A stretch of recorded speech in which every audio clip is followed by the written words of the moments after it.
ఓం నమో భగవతే వాసుదేవాయ.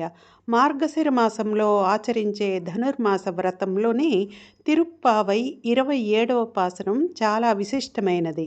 దీని యొక్క ప్రత్యేకత ఏమిటంటే, ఇది గోదాదేవి శ్రీకృష్ణుని శక్తిని, ఆయనను ఆశ్రయించని వారిని కూడా మార్చగల సామర్థ్యాన్ని కీర్తిస్తుంది.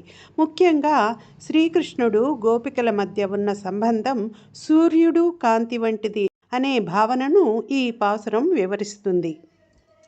கூடாரை வெல்லும் சீர் கோவிந்தா உன் தன்னை பாடிப்பறை கொண்டு அம்பெரு சம்மானம் நாடு புகழும் பரிசினால் நன்றாக சூடகமே தோள்வளையே தோடே செவிப்பூவே பாடகமே என்றனைய பல்கலனும் யாமணிவோம் ஆடை இடுப்போம் அதன் பின்னே பார்சோரு மூடனை பெய்து முழங்கை வெளிவாரா కూడిరుందు కుళిరందేలోరెంబావాయ్.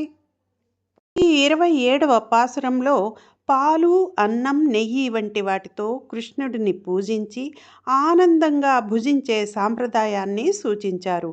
మరియు ఈ క్షీరాన్నమును కృష్ణునికి నివేదించి ఆ తరువాత శ్రీకృష్ణునితో కలిసి ఆనందంగా భుజించే సంప్రదాయాన్ని 27వ పాసురంలో సూచిస్తారు. దీనినే కూడారై సేవ అని కూడా అంటారు. ఓం నమో భగవతే వాసుదేవాయ.